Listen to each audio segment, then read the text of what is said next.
बिस्मिल्लाहिर्रहमानिर्रहीम, अस्सलाम वालेकुम। मैं हूं हमाद राजपूत और आप देख रहे हैं मेरा यूट्यूब चैनल।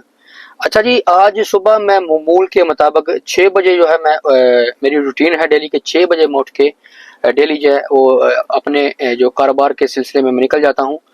तो आज सुबह मैं 6 बजे उठा तो मुझे काफ़ी दूर जाना था और मैंने रास्ते में कुछ चाय वाय के लिए या कुछ नाश्ते के लिए बिल्कुल भी गाड़ी खड़ी नहीं की। अमूमन मैं जो नाश्ता है वो बाहर से ही करता हूँ, क्योंकि सुबह इतना टाइम नहीं होता कि घर में नाश्ता करके निकलें। अगर नाश्ता वगैरह के चक्कर में पड़ जाए तो काफ़ी सारे लेट हो जाते हैं। तो कभी मैं घर से नाश्ता वगैरह नहीं किया, अमूमन मैं नाश्ता जो है वो बाहर से ही करता हूँ। तो जब मैं चलो अपने सारे काम वगैरह जो भी मेरे थे मैं करके जब मैं वापस ऑफिस में आया तो मुझे 10 बज गए। तो नाश्ते की काफ़ी ज़्यादा तलब थी, हत्ता कि मैंने चाय वगैरह भी नहीं पी थी। और जो मेरा ऑफिस है वहाँ से तकरीबन 2 किलोमीटर एक तंदूर है, पाकिस्तानी तंदूर।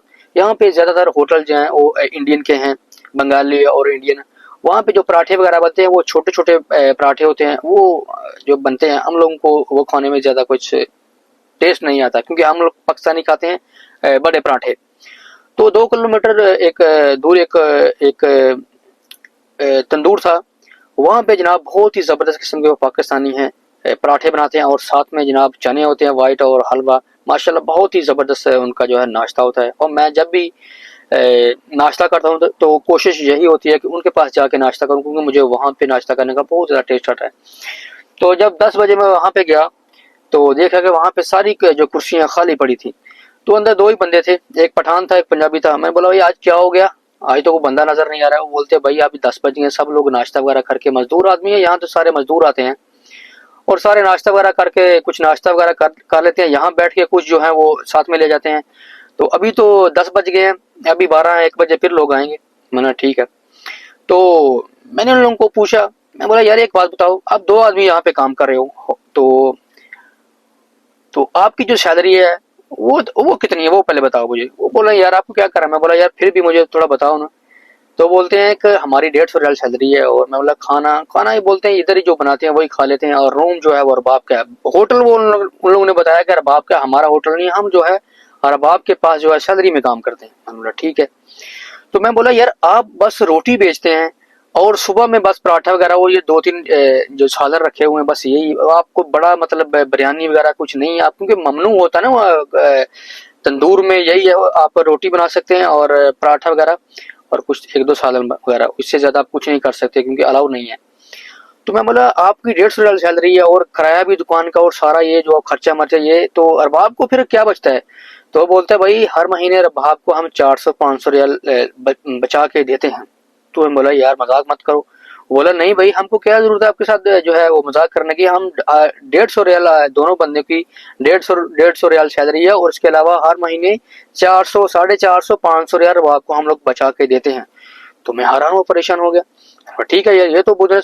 फिर मैं उनको सब कुछ उनके बारे में पूछने लगा कि ये तंदूर का वगैरह क्या खर्चा है, ये क्या मामला है, ये सारा कुछ उन लोगों ने बताया। मैं आपके साथ शेयर करता हूँ। मुझे एक बात याद आ गई, एक जैन भाई हैं, वो मुझे एक मैंने होटल की वीडियो अपलोड की थी और मुझे जैन भाई ने कमेंट किया था कि भाई तंदूर के बारे में बताएं। फिर एक मैंने वीडियो अपलोड दूसरी की, फिर जैन भाई में मुझे जैन बलोच कोई, उसने मुझे कमेंट किया कि भाई आप मेरे काम के बारे में वीडियो नहीं बनाते। तो मैं फिर मुझे अजैन भाई का याद आ गया कि यार जैन भाई जो है वो मुझे बताते थे तंदूर के बारे में वीडियो बनाए। तो मैं उनके लिए एक फिर मैं छोटा सा अंदर से जो है क्लिप बनाया वो आपको पहले दिखाता हूँ।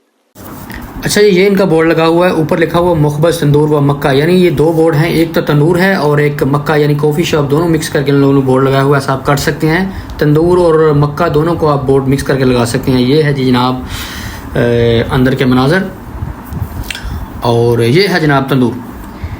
इन लोगों का जो तंदूर है इन लोगों ने लगाया हुआ मिट्टी का। ओमान में लगते हैं 2 तंदूर, एक होता है तंदूर मिट्टी का और एक तो होता है तंदूर लोहे का। इन लोगों ने लगाया हुआ है तंदूर मिट्टी का और ये हांडी वगैरह तवा वगैरह सब कुछ उन्होंने रखा हुआ। और मेन चीज़ जो ये है ये ऊपर, ये बहुत अहम है क्योंकि अंदर जो बनती है गैस, और गैस को निकालने के लिए ये चीज़ बहुत अहम है। ये जो गैस वगैरह बाहर निकालने का ये सिस्टम है ये बहुत ज़रूरी है। ठीक है।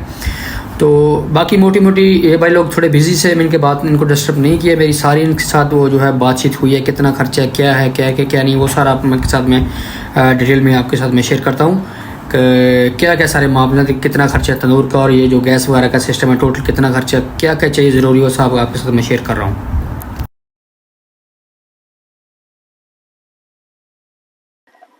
अच्छा जी, फिर मैंने उनको पूछा, जब सारी वीडियो बना ली तो बंदे वो काम पे लगे हुए, मैंने डिस्टर्ब नहीं किया, कैमरे वगैरह लगे हुए थे, शायद वो उसका मालिक भी देखता है ये कोई फजूल में गपशप लगा रहा है।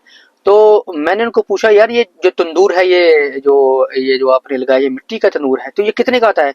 तो वो बोलते हैं ये तंदूर है वो तकरीबन 300 से 350 रियाल में तंदूर आता है, और वही जो जहाँ से आपने खरीदना है कि वही बंदे आके यहाँ पे आके फिट करके आपको देंगे जो तंदूर है। और एक तंदूर वो बोलते हैं लोहे का आता है, वो अगर आप खरीदेंगे वो तो आपको 50-60 हजार में मिल जाएगा। लेकिन क्या होता है कि जो लोहे का तंदूर होता है, रोटी तो उसमें भी गैस से बनती है, इसमें भी गैस से बनती है, लकड़ी वगैरह वाला तो कोई चक्कर नहीं, सारा गैस से यहाँ पे काम होता है। तो उन्होंने कहा कि वहां पे जो लोहे का तंदूर है उसमें टेस्ट, उसकी रोटी में टेस्ट नहीं आता, और मिट्टी की रोटी जो है जो तंदूर रहता है उसमें टेस्ट होता है। और वाकई हम लोग गांव के रहने वाले हैं, वहां पे जो भी तंदूर हम देखे मिट्टी के थे, और काफी सारा रोटी में टेस्ट होता था। तो मैं बोला ठीक है। उन्होंने बताया कि तंदूर जो लोहे का है उसका 60 रियाल खर्चा है, और जो अगर मिट्टी का लगाएंगे आप तंदूर तो 350-300 रियाल में वो फिट करके जाएंगे। तो उन्होंने अपने बोर्ड के बाहर में लिखाया हुआ था दो, एक तो तंदूर और साथ में लगाया हुआ मक्का यानी कॉफी शॉप। यानी उन लोगों ने अपने बोर्ड पे दो चीजें लिखाई हुई थी, एक तो रोटी बना सकते हैं तंदूर की, और दूसरा मतलब कॉफी शॉप का मतलब भी काम भी कर सकते हैं, और मतलब चाय वगैरह बेच सकते हैं, इस तरह की सैंडविच वगैरह भी बना के बेच सकते हैं। दो लाइसेंस थे। अगर उनका एक ये लाइसेंस रहता उसका तंदूर का, तो फिर रोटी थी, कोई दूसरा काम नहीं। लेकिन साथ में उन्होंने लिखा के रखा था मक्का। तो वो मक्का का मतलब है कि कॉफी शॉप, सैंडविच वगैरह, थोड़ा सालन वगैरह भी आप बना सकते हो। तो माशाल्लाह, यकीन करें मैं हैरान हो गया कि यार इतने थोड़े से मार्जिन में ये इतना प्रॉफिट आ रही है। और सॉरी, एक और चीज थी, उन लोगों ने बताया ऊपर जो गैस का मकीना होता है, जो एक बड़ा सा मकीना लगाना पड़ता है तंदूर के ऊपर, वो जितनी भी तंदूर की हीट होती है वो बहुत बाहर खींच लेता है, वो बहुत जरूरी होता है। अगर आप वो नहीं लगाएंगे तो दुकान में बहुत सारी हीट हो जाएगी, और अगर नहीं लगाएंगे तो बल्कि भी वो आपकी दुकान को पास नहीं करेगी, वो तो जरूरी है। तो उन्होंने मुझे बताया कि भाई साहब, अगर आप सिर्फ और सिर्फ तंदूर लगाना चाहें ना, तो आपका जो टोटल खर्चा है तंदूर लगाने का वो 1,000 रियाल है। ठीक है। अगर आपने साथ में अपने बोर्ड में कॉफी शॉप का लगाना है तो थोड़ा ज्यादा करना है, तो 1200-1300 रियाल में तंदूर का और साथ में कॉफी का सारा आपका निजाम हो जाता है। यकीन करें, मैं आपको हकीकत बता रहा हूँ। और उन लोगों ने बोला हम 150-150 रियाल निकाल के, 2 बंदे 300 इनकी सैलरी होगी, और बाप को भी 500-400 रियाल देते हैं सारा खर्चा वगैरह निकाल के। माशाल्लाह, आप देखें। तो जो भाई भी ओमान में आना चाहते हैं, तंदूर का बिजनेस करना चाहते हैं, तो माशाल्लाह बहुत ही जबरदस्त है। अगर आपके पास कम पैसे हैं तो अकेला तंदूर लगा लें, अगर थोड़े ज्यादा हैं तो साथ में आप लाइसेंस पे लिखा लें कॉफी शॉप, साथ में कॉफी भी, चाय वगैरह भी बनाएं, थोड़ा बहुत साधन।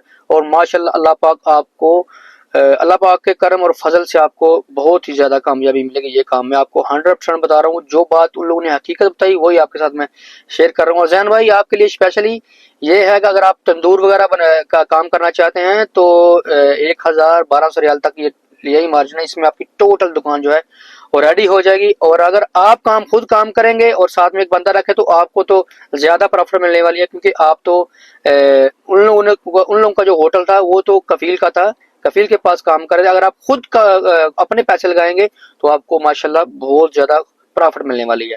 अपना बहुत सारा ख्याल रखना, दुआओं में याद रखना। अल्लाह हाफिज़, शुक्रिया, अस्सलाम वालेकुम।